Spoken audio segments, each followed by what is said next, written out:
क्या तुम अमीर बनना चाहते हो? क्या तुम भी चाहते हो कि तुम्हारे पास बड़ी बड़ी गाड़ियां हो, बड़ा सा एक घर हो और रशियन लड़कियां हो? हाँ हाँ हाँ हाँ। और उसके लिए तुम वही पुरानी तरकीबों में दिन रात बैठकर पढ़ाई कर रहे हो, स्किल्स अपग्रेड कर रहे हो। हाँ हाँ हाँ हाँ। क्या तुमने भी यही सोचकर कॉलेज से ईयर ड्रॉप लिया है कि घर वालों की पुश्तैनी जमीन बेचकर एलन और आकाश में पढ़ के सीधा आईआईटी क्रैक करोगे और 1.5 करोड़ का पैकेज हड़प लोगे? अरे हाँ भाई हाँ। तो चैन से सोना है तो जाग जाओ और हमारी फेयरनेस क्रीम खरीद के भाग जाओ, क्योंकि तुम ये सब तभी हासिल करोगे जब हमारी फेयरनेस क्रीम की 50 शीशी मुंह पे पोत लोगे। आए? और हाँ, हमारा डीओ लगाते ही तुम प्ले बॉय बन जाओगे और उसके बाद होगा दरिंदगी का नंगा नाच। ओए, इसका मतलब इसे लगाने के बाद मैं रानी के सपनों का राजा बन जाऊंगा।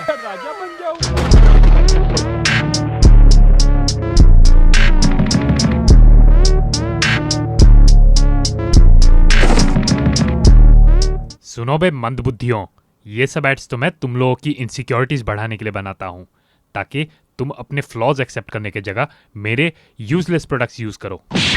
कंटेंट चाहे तुम नेटफ्लिक्स पर कंज्यूम करो या हॉटस्टार पर, कचरा तुम चाहे यूट्यूब शॉर्ट्स पर देखो या फेसबुक पर, और गुच्चम गुचाई चाहे तुम पॉमहब पर देखो या रील्स पर, हर जगह एक चीज कॉमन है और वो है एड्स।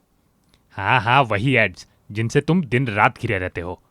फिर चाहे वो दीवारों और खंभों पर लगे मर्दाना कमजोरी को दूर करने की पैम्पलेट हो, या फिर अपनी क्रश और एक्स को वापस पाने के लिए बसेस और ऑटो के पीछे लगे एस्ट्रोलॉजर्स के पर्चे हों।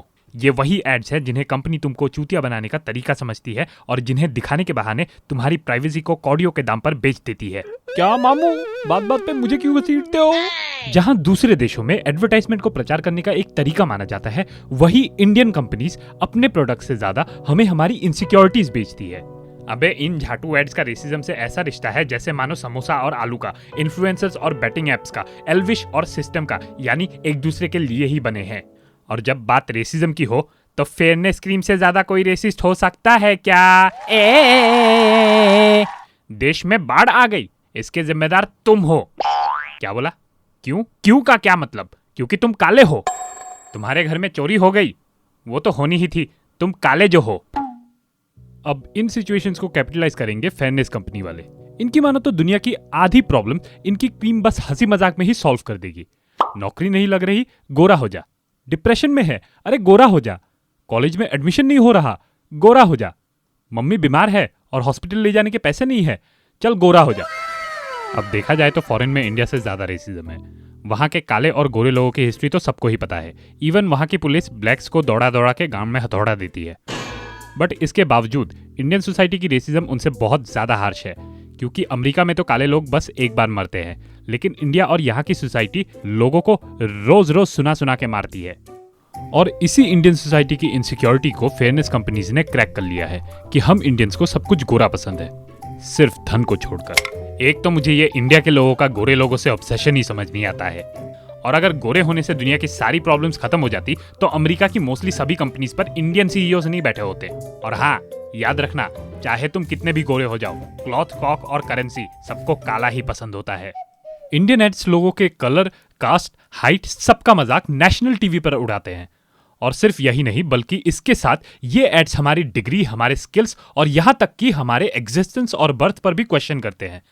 आई नो कि अभी ये सुनने में बहुत ऑफेंसिव लग रहा होगा, लेकिन ट्रस्ट मी, जब ये एड्स हमारे सामने चलती है तो हमें उनमें कुछ गलत नहीं दिखता है, क्योंकि इतने सालों से इन एड्स ने हमारा व्यू पॉइंट और हमारा माइंडसेट पूरा बदल के रख दिया है।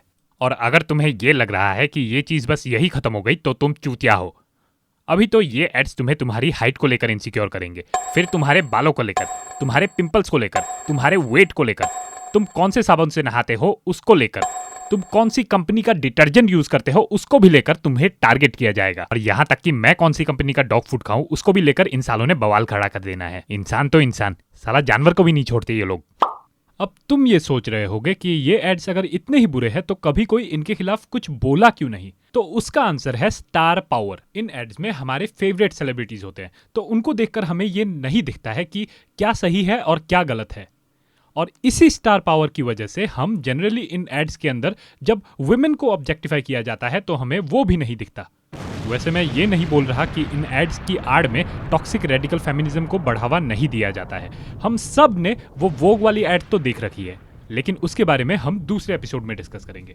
वैसे इन एड्स के मुताबिक कोई लड़की किसी के प्यार में इसलिए पड़ गई क्योंकि उसने किसी कंपनी का डीओ लगा रखा था। यहाँ तक कि अब तो लड़कियां गुटखा खाने वाले से भी इंप्रेस हो जाती है और अपना दिल प्यार में हार जाती है। अब ये लड़कियां तो शायद करण जौहर से ही इंस्पायर्ड हो रखी है, जो एक चश्मा डिलीवर होने पर अपनी गाम भी देने के लिए तैयार हो जाता है।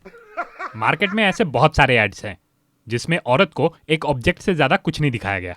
मैं कंपनीज के नाम तो ले लेता, लेकिन मेरे पापा लॉयर नहीं है और ना ही मेरे पास करोड़ों की संपत्ति है, क्योंकि जितने इन कंपनीज के प्रोडक्ट्स नल्ले होते हैं उतने ही इनके लॉयर्स और social media team legal notice भेजने में एक्टिव होती है।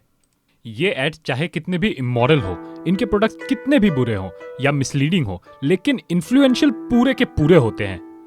इन एड्स की वजह से ना जाने कितने लोग अंदर से कमजोर हो गए क्योंकि वो काले थे, कितने लोगों का कॉन्फिडेंस खत्म हो गया क्योंकि उनकी हाइट छोटी थी, कितने लोग डिप्रेशन में चले गए क्योंकि उनका वेट ज्यादा था। इन ब्रांड्स और कंपनीज को अपना इन्फ्लुएंस समझना चाहिए कि आखिर वो क्या प्रमोट कर रहे हैं। हम कोई प्रोग्रामिंग के जरिए किसी मोल्ड से बनाए गए रोबोट्स नहीं है जिनकी कद काठी रंग रूप सब एक जैसा हो। हम सब अपनी माँ के कोख से जन्मे इंसान हैं और इंसान का मतलब ही होता है फ्लॉज। अब अपने फ्लॉज को जब तक एक्सेप्ट नहीं करोगे तब तक ये एड्स तुम्हें ऐसे ही इनसिक्योर करती रहेंगी।